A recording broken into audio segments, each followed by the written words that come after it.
Nights of the Raj is an epic portrayal of the story of Britain's obsession with curry. And it's not just a romantic kind of take of East meets West, but it's stories of struggle and determination, hardships, hope and aspiration in multicultural Britain. This is the community telling its own story.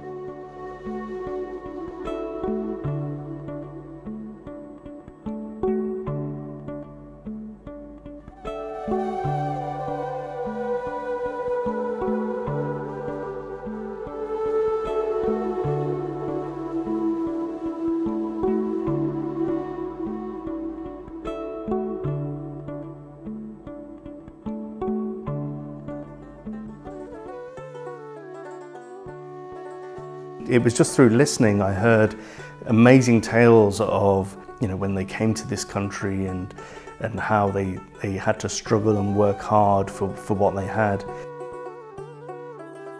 In Birmingham, Bangladeshi people was in the forefront of restaurant business. People didn't know what the Bengali people was or Sylheti people was. We were all Indians.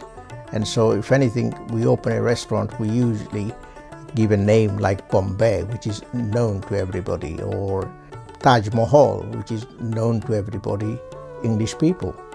How many people know, in fact, that the majority of Indian restaurants in this country are actually Bangladeshi owned?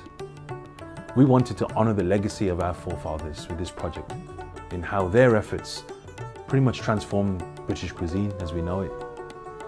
Obviously when people landed in this country in that period, they had to go somewhere, they had to find a job.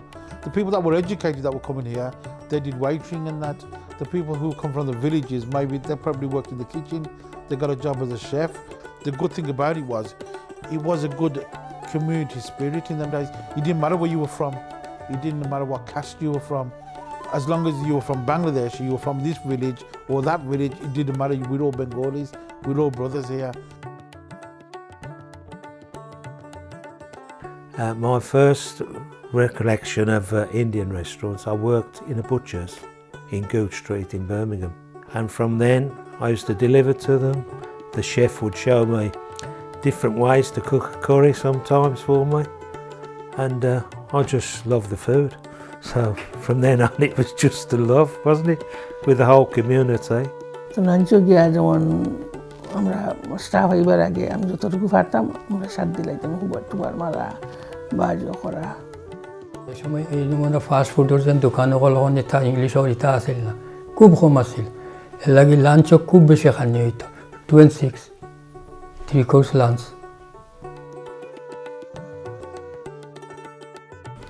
In fact, there were very few Bengali families at that time, but there were lodging houses which were occupied by often quite a number of single men who worked in factories, who were in fact sending their money back to East Pakistan to support their families there.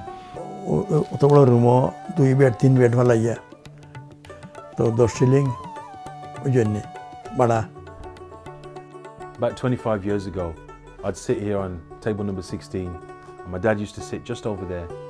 I was young really, a teenager, just discovering life, and had no real appreciation for the past and the struggles of those before us. And he'd tell me about those early days, about working in the factories and how they lived together all in one house, struggling. Early days, I've seen people who used to frequent these restaurants are the people who actually served in India. Normal English people did not eat a lot of Indian food at all at that particular time. There's a number of reasons why we ended up in this country. British history has played such an enormous part in my being here today. Curry has become so ingrained in British culture. For all the things that people say of immigrants, that group changed the way people eat food today. Those Bengali pioneers who came to this country and started with a catalyst of something that became something greater.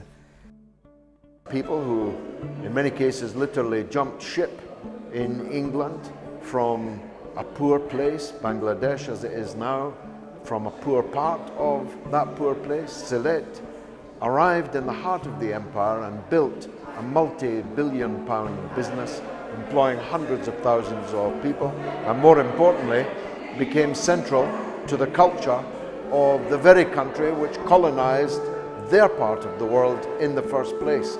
I don't know of any other example that would compare with that as a miracle. Knights of the Raj is a story that Britain was never told. Knights of the Raj was a story that we needed to get out there, and we have done that in these past 3.5 months. We need to get out of our systems in order for us to move, to grow, and to heal. We finished today, but not just finish, we launch. I will share later with you why this is the beginning, not the end. This is significant for this country, for British people, for British Bangladeshi people, for everybody in this country. It's about reclaiming of space. It's about people who might suppress themselves or suppress their stories for such a period of time. And when we do speak, we make such a noise that through this immersive, augmented reality and digital tables, you'll be able to present our stories in such an extraordinary form that people will stop and take heed. This is history as written by someone from the cultural movement that is the curry phenomenon. Someone whose father was a restaurateur. Someone, Muhammad Ali, who worked at tables in his father's restaurant. What's vital is that it's taken across Britain and to the world.